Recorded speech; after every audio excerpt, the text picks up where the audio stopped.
Welcome back to another episode of the It's Too Easy podcast. Ready for week 7 of college football. Man, we're getting close to the end of the season already. We're about halfway through. We got a great slate this week, a lot of games that we're going to touch on, so we'll try to be quick. Jake, which one are we starting off with? Yeah, first we got East Carolina at Tulane. East Carolina's been pretty good, but I just think Tulane's going to end up being the better team in this one. Not too much else to say about it. I'm going to take Tulane minus 6.5. I believe they're 10-point favorites, but I love buying it down to 6.5. I just think with Red Slap, they'll likely be the better team, and they're 4-1. So if they can keep the ball rolling, they'll be able to get a bowl game berth, and I mean, who knows? They may sneak into the top 25. But yeah, I'm gonna ride with Tulane minus 6.5 here at home. I think I saw the line at 7, actually, so unless it's gone up since I last looked, I think it is a little bit lower. I also like it at 7. East Carolina's been keeping games close, like against BYU, but that was at home. I think going into Tulane is going to be a little bit of a different story. Yeah, Tulane should be able to get what they want, cover that 7 points. yeah, right on. Then we got Indiana and Oregon. Definitely my favorite game of the week. College game day showing up. Indiana's gone all the way up to 7th in the rankings, so it is quite an intriguing game. And I'm actually going to take Indiana plus 10.5 in this game uh, against Oregon in Autzen. Not that I'm not showing faith to Oregon. I just expect them to keep this a pretty close game. I don't think it's going to be an Oregon stomp like everybody's expecting.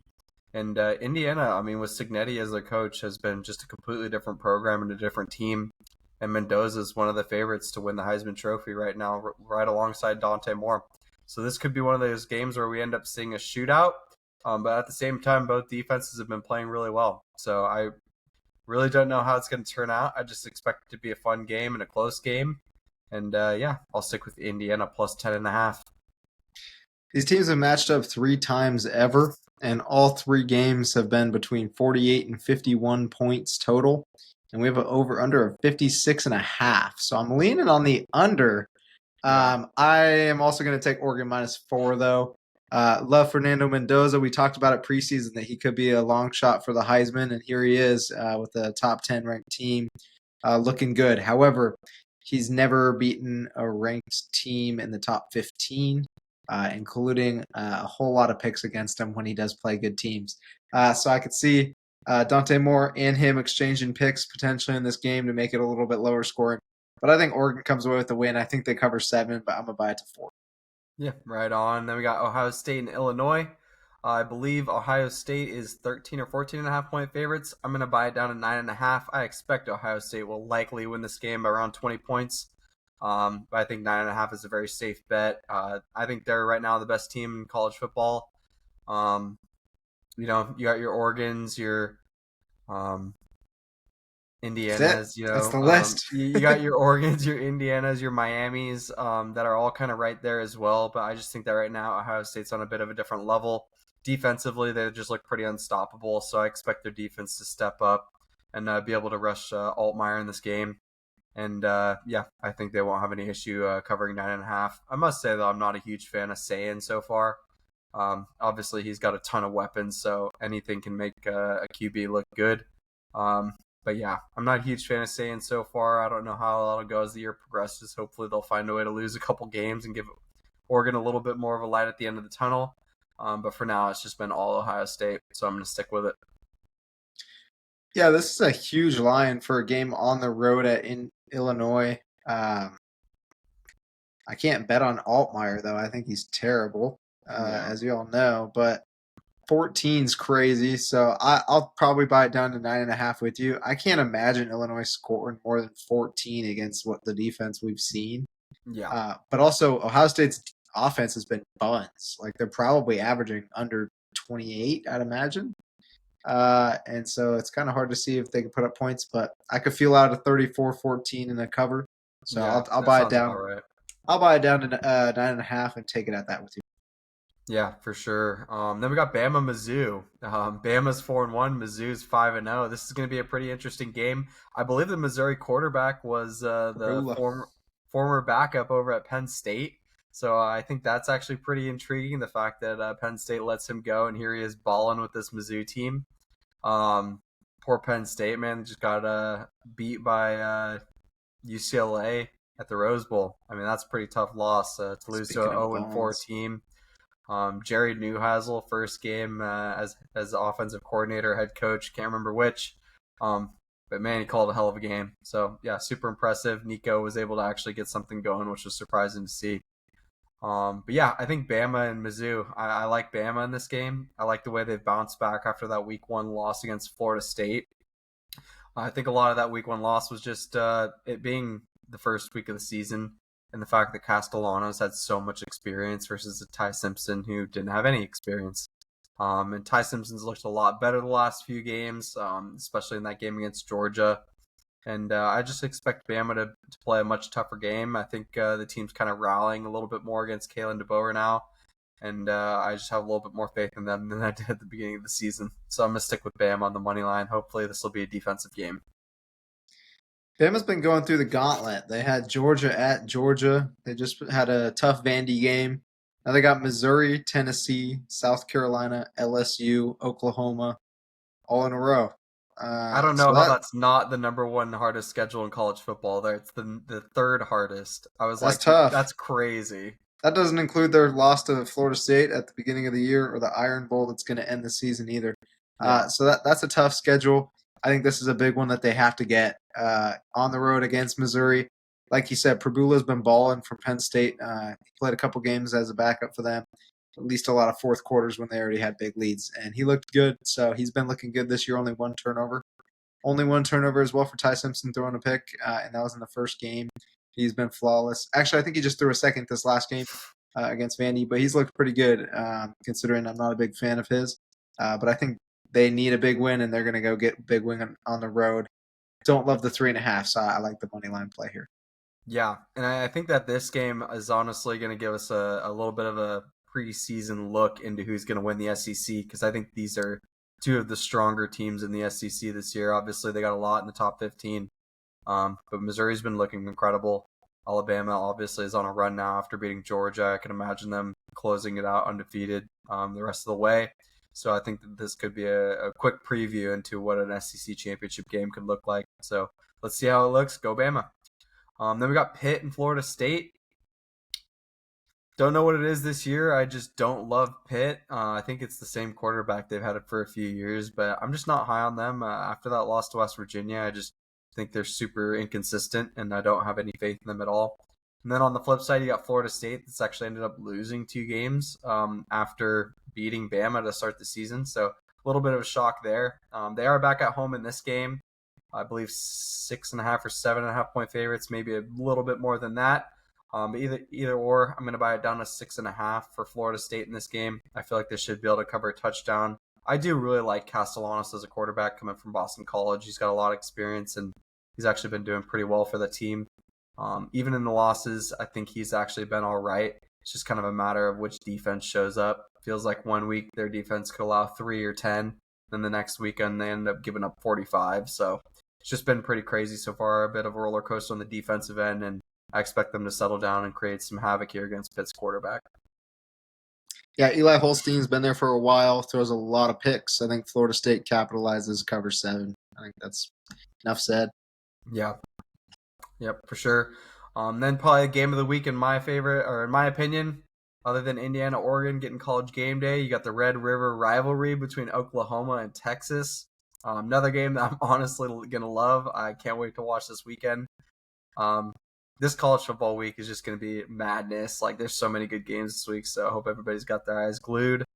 If Mateer plays, I honestly like Oklahoma to win this game, just because I don't think Arch has been what everybody made him out to be, including myself at the beginning of the year. But if he doesn't play, I think that Texas has a very good shot to win this game. I just think that Texas is missing a lot of the weapons on both the offensive and defensive side of the ball that they had last year. And it's pretty apparent with the way Arch has kind of been delivering this offense. He's been very inconsistent, hasn't completed a large percentage of his passes like we were expecting, and has turned the ball over quite a bit more than I was expecting. So I think if Mateer plays, Oklahoma can capitalize on that. But if they don't have their starter, I think that Texas is going to be able to take this one at home. So that's kind of where I stand. I think this is a winner go home for the whole season for Texas. It is a rivalry and it's at home.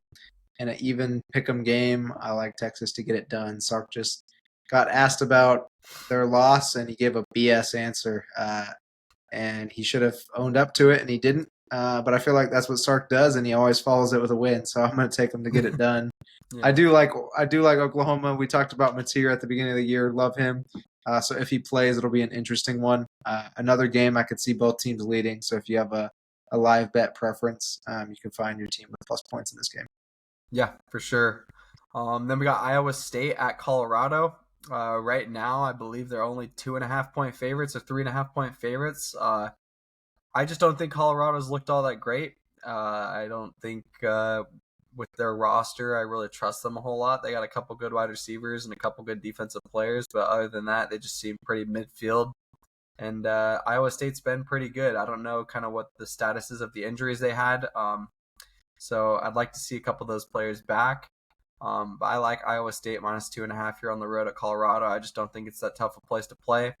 And I think Iowa State's defense is also going to be able to cause some problems for Salter here in this game. I think also Deion Sanders is out because of all the clots in his legs that he's been dealing with. And so it'll be interesting to see how this one's run.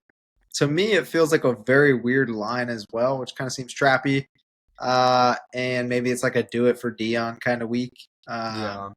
So if anything, I think I'm going to buy the over-under from 53 to 55.5 and go under. Because if anything, I feel like Colorado is going to be able to stop Rocco Becht and the Iowa State offense, but I don't think their offense is going to be able to be that efficient.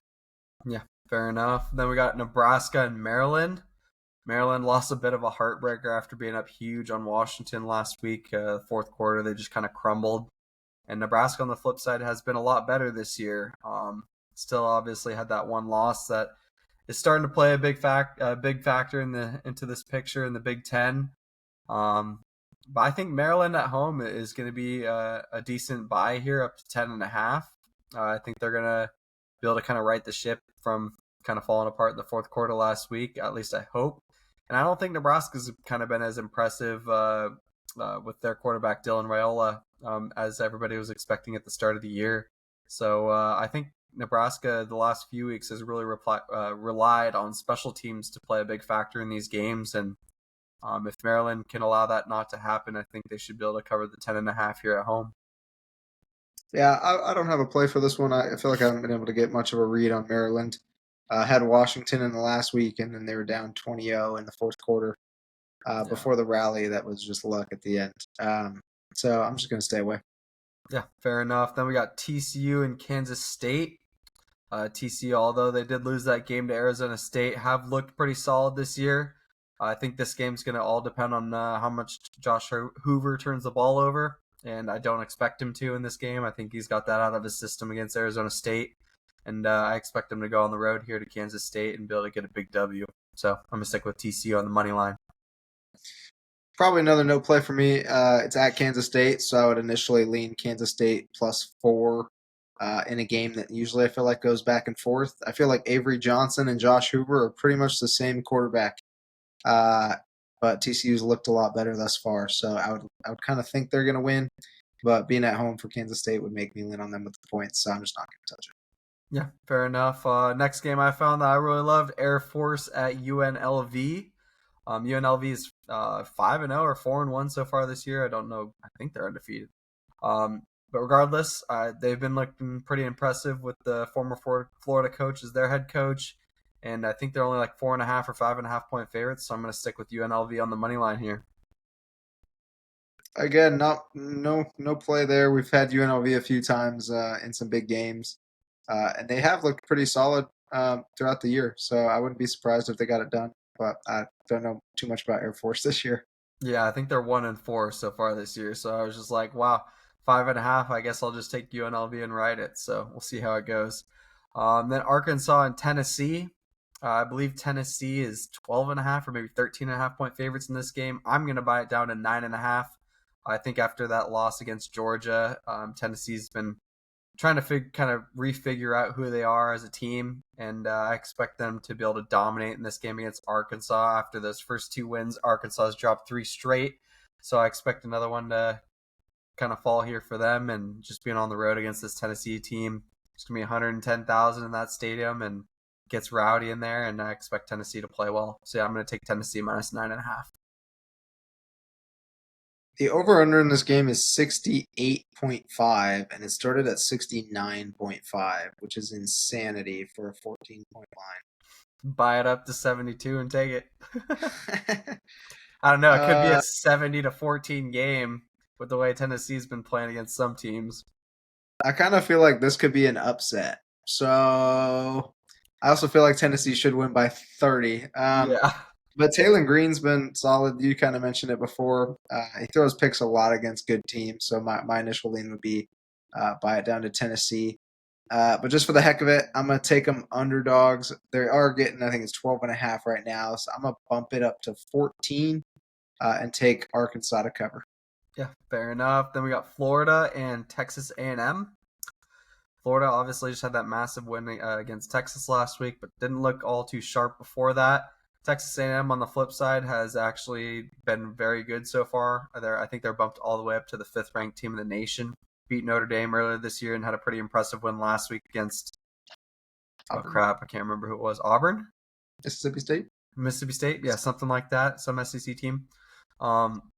Yeah, and they've looked pretty good. I'd imagine both these teams are getting to the bulk in their schedule now, and this is going to be a pretty interesting game. But once again, another one of those teams with a massive home field advantage. So I'm leaning on Texas A&M to hear money line at home for sure with the big crowd. And I imagine the energy is going to be pretty electric there. I think Florida turned the tides a little bit with Texas. I think that they needed to get one, and it was a big one on the road. Or no, it was at the Swamp. Maybe.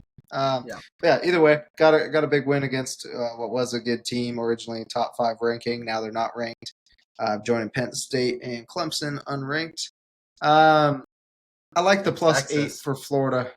Yeah, Texas, Penn State, Clemson were 3 of the top 4 starting the year, and now none of them are ranked. So, what did the commission team know? Nothing. Yeah. We all have no idea. Yeah, I like plus 8 for Florida. I think that they're going to find a way to keep themselves in it defensively, getting a couple turnovers.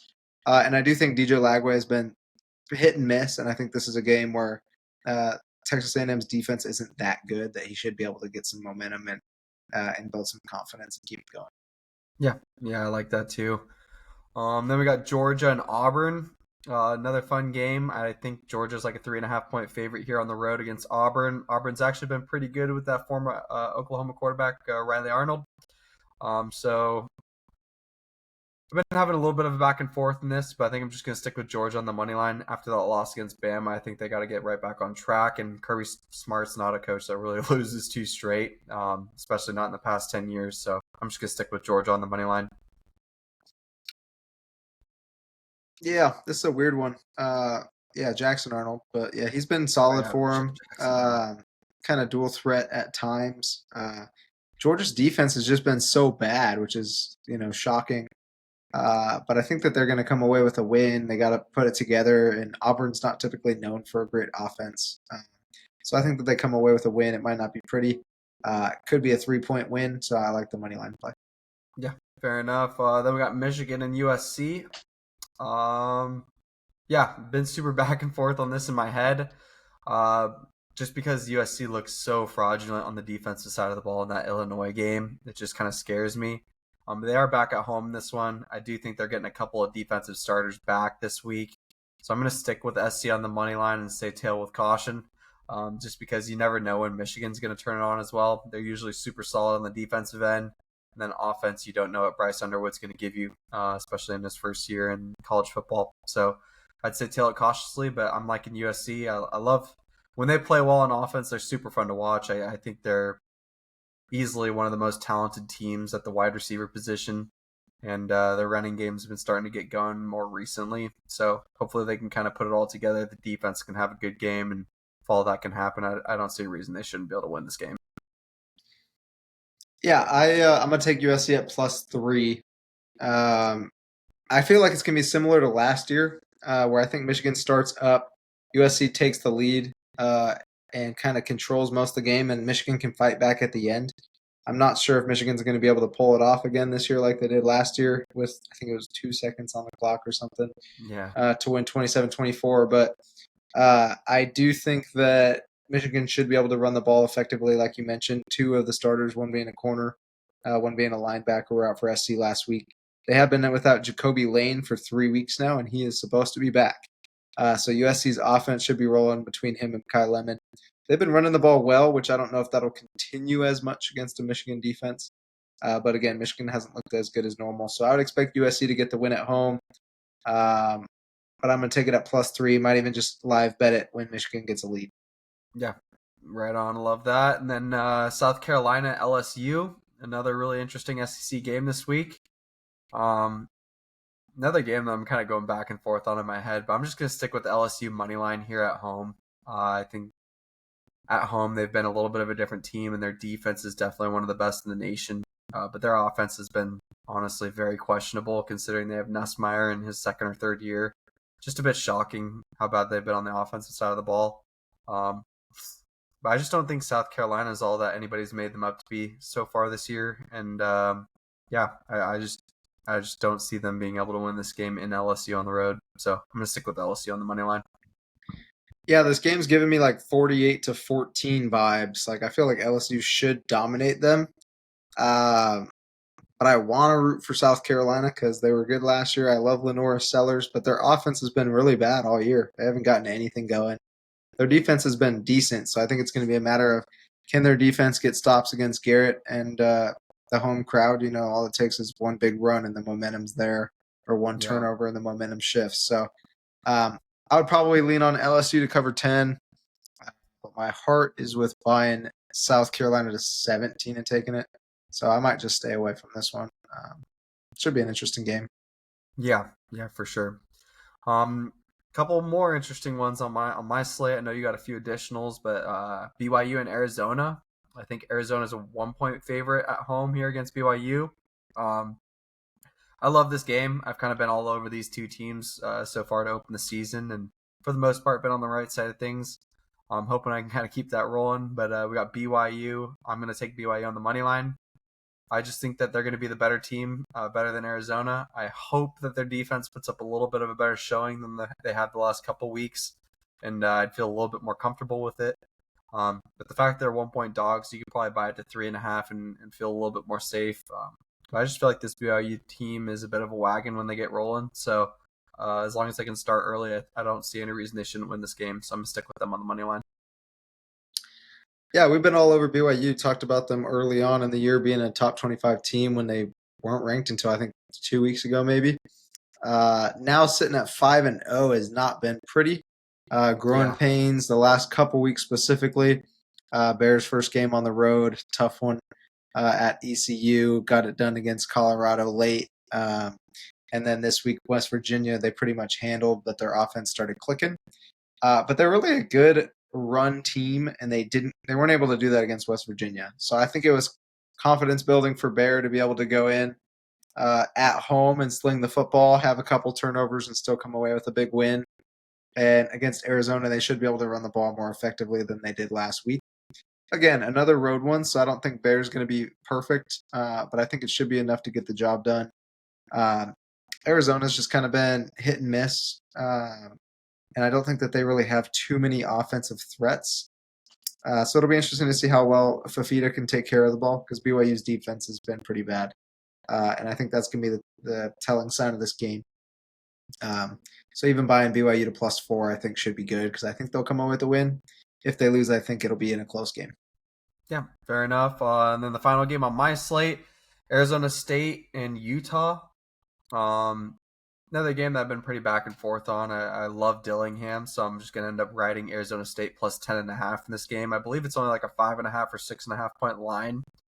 But I just trust that he's going to be able to get Levitt and Jordan Tyson and the rest of this team on the same page in this game against Utah.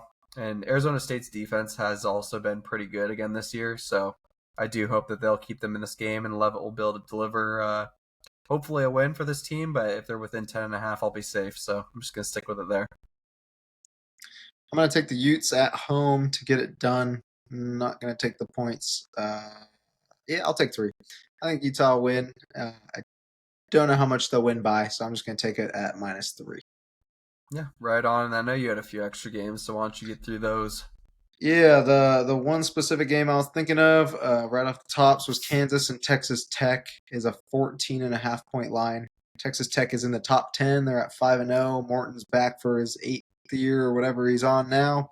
But so is Jalen Daniels on the other side for Kansas. Yeah, So they've been a threat offensively, being able to run it for the whole time he's been there between him using his legs and throwing it. They've got a weapon who's been able to get 100 yards a game, it seems like. So I think they should be able to hold it within 14 and a half. And I'm going to take the Jayhawks to get that done. And was there one more? I feel like there might yeah, have been it was one. like FAU or something. Yeah, Alabama Birmingham versus FAU, Florida Atlantic, big hoo-hoo guy. But I do think that they're going to lose. The Owls are at home. But Alabama Birmingham is usually able to run the ball really effectively. And they're doing it again this year, even though they're 2-3. The FAU Owls are booty cheeks this year, and even being at home, they're 5 point favorites. I would take Alabama Birmingham at +7, and then also sprinkle on the money line. I think that they could get a win at around +220. So Right I on. like that one as well. Yeah. So yeah, that's gonna do it for the college football slate for this week. If you guys enjoy the podcast, as usual, be sure to like, subscribe. Definitely got something going this year. Obviously, hitting around a 70% hit rate on NFL so far. And I just did a quick total calculation earlier today, and it looks like we're around 60% overall. So obviously, college gonna have a little bit more of a variable there, but I feel like we've been getting better and better with each week after a slow start to the season. So hopefully, we can kind of keep that going this week and just kind of keep the momentum rolling. And yeah, hopefully you guys all enjoy the games this weekend, and we will see you back next week for college football week 7 or 8? 8? 8. 8? Yeah, 8. right on. So yeah, week 8 next week. We'll see you guys then. Peace.